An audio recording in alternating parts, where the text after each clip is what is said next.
Bueno,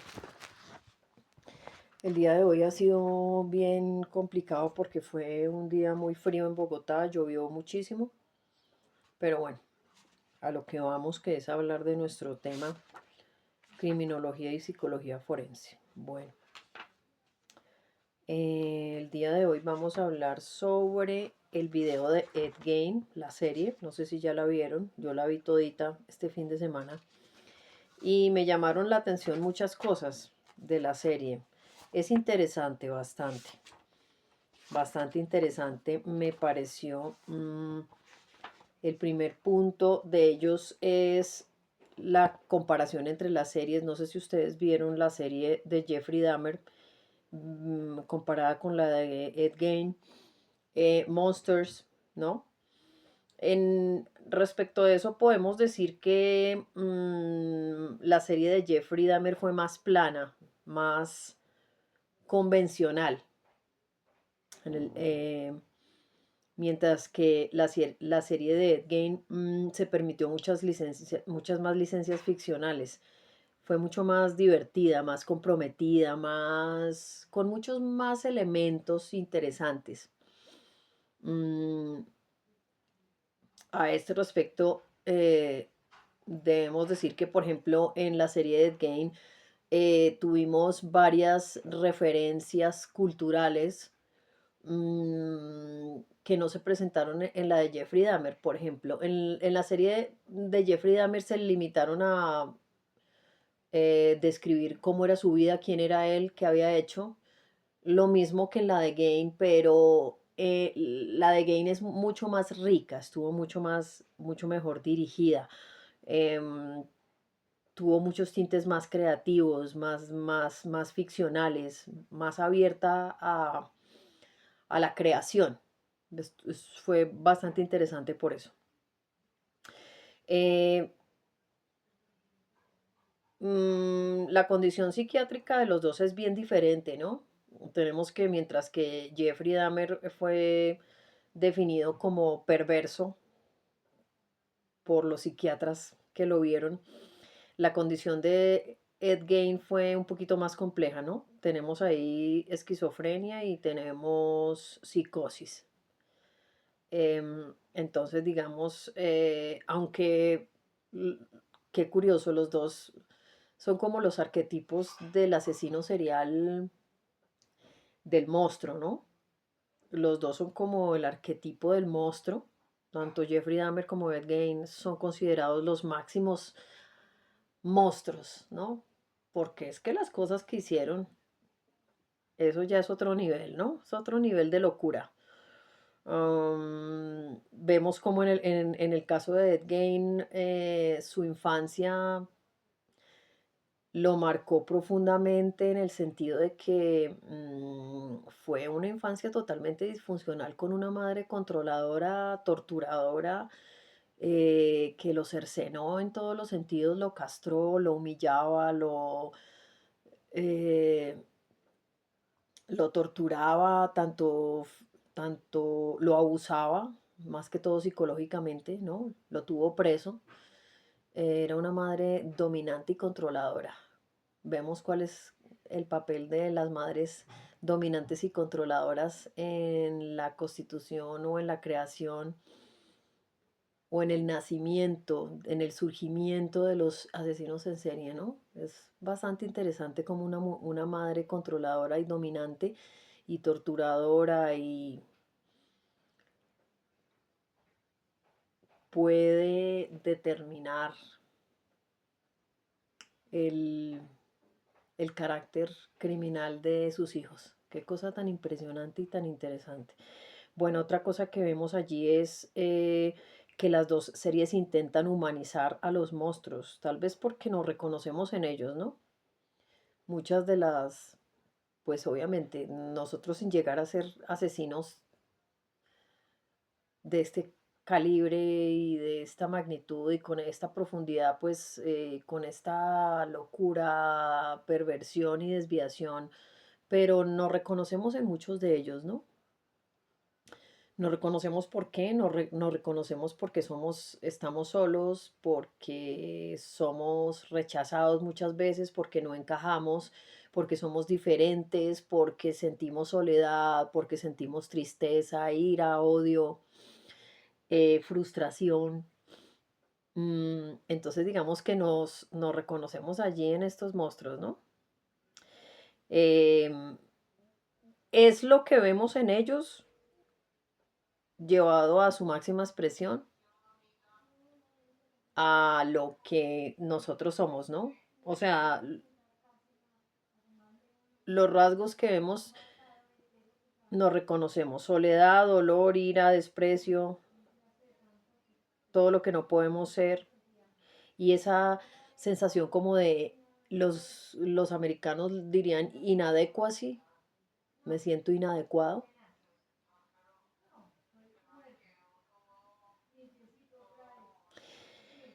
Bueno, em, me pareció bastante interesante la escena del pavo, ¿no? Cómo se lo comen. Em, es como si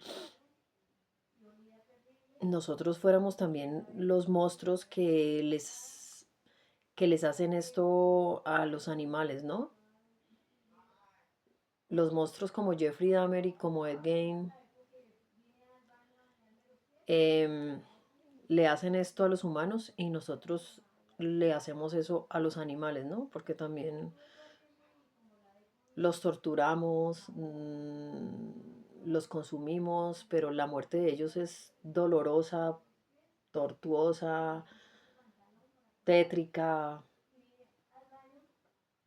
asquerosa, ¿no? ¿Y quiénes somos los culpables? Nosotros. Increíble, ¿no? Bueno, en cuanto a esto también tenemos la referencia a autores y películas. Vemos como en la serie de Ed Gein nombran a Hitchcock, la película de Chainsaw Massacre, que la nombraron también. Vemos también las referencias o, digamos, vemos también cómo toman, por ejemplo, muchos asesinos han tomado en cuenta a Ed Gein basarse, para basarse como en ellos, ¿no? Digamos, por ejemplo, tomaron en base a Ed Gein para Buffalo Bill, ¿no? El asesino de El silencio de los inocentes. Lo vemos allí muy, muy ampliamente. Tenemos también la figura, bueno, ya esto lo mencionamos, ¿no? La figura de la madre para la construcción de la personalidad asesina. Una madre dominante, castradora, abusiva, humillante y torturadora. En el caso de Ed Gein y en el caso de Jeffrey Dahmer. Es importante también hablar de la revelación de la relación entre los asesinos en serie, como Ed Gein y Richard Speck, ¿no? Y cómo, Ed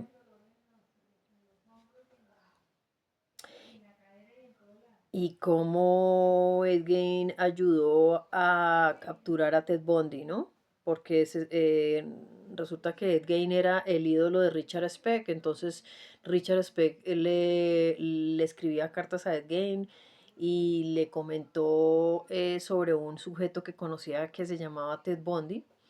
Entonces, increíble cómo se supone que Ed Gein ayudó a atrapar a Ted Bundy y le dio a los del FBI las claves para poderlo atrapar, ¿no?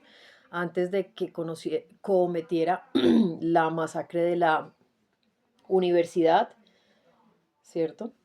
De la fraternidad. Em, también vemos una referencia interesante respecto del caso de los cuatro de Idaho, no sé si lo recuerdan. Tenemos que recordar que Brian Koberger se basó en la masacre que realizó Ted Bundy sobre las chicas de la fraternidad. Brian Koberger tomó a su ídolo Ted Bundy para llevar a cabo la masacre de los 4 chicos de la casa en Idaho.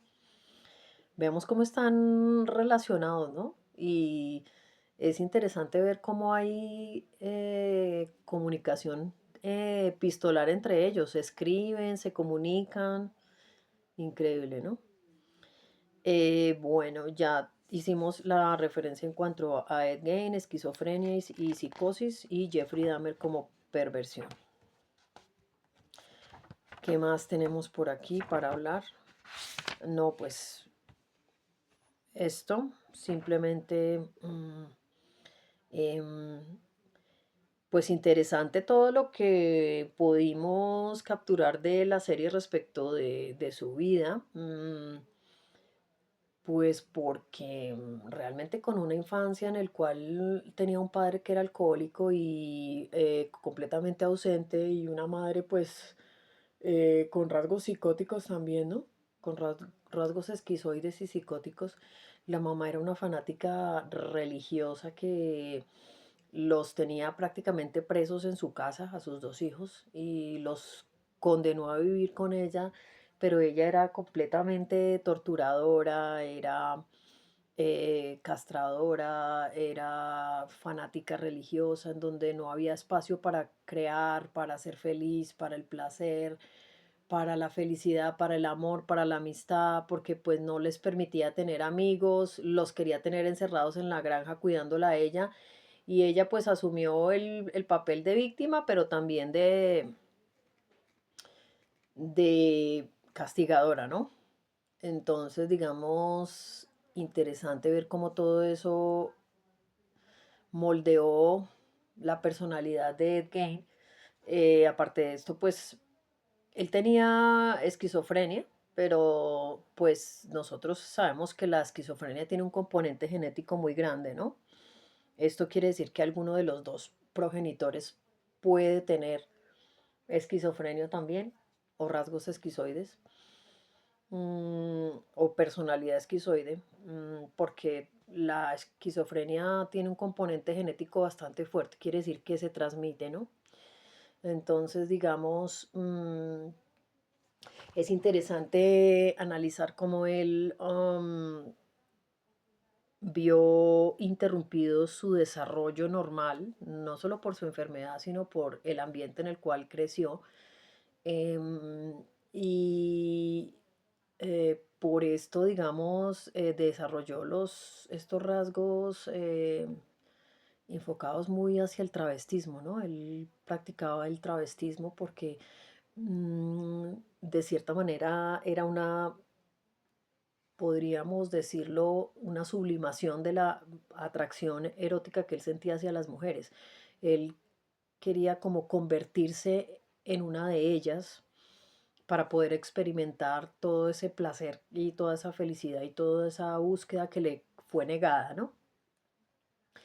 Mm, y pues como vemos, cuando la madre de él muere, ella era como su punto de referencia, un punto de referencia negativo, pero ella muere y él queda completamente solo. Y ahí es cuando empieza a llevar a cabo sus fantasías, que es como el paso más allá que los asesinos en serie realizan en contraposición a lo que las personas normales hacemos, ¿no? Que puede que uno tenga ideas extravagantes de vez en cuando y ideas violentas, pero uno no las lleva a término, o sea, uno no las materializa. Los asesinos en serie sí. Entonces, digamos, ver cómo el travestismo fue una de sus salidas, y también el hecho de que era una persona que no tenía herramientas para socializar de manera normal, lleva a tener una relación especial con los muertos, ¿no?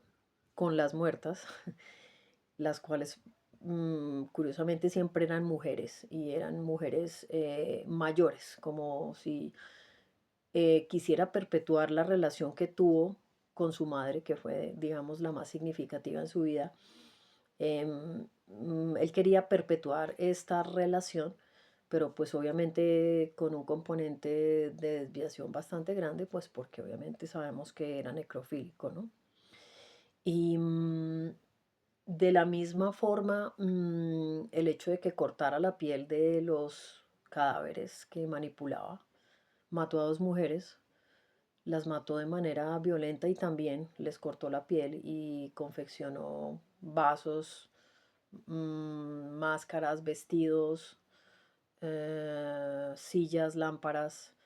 em, es interesante también saber o darnos cuenta que el punto de quiebre de él se dio no solamente por la muerte de su madre, sino también porque absorbió una serie de imágenes de la Segunda Guerra Mundial, ¿no? Del Holocausto nazi, que lo impresionaron bastante.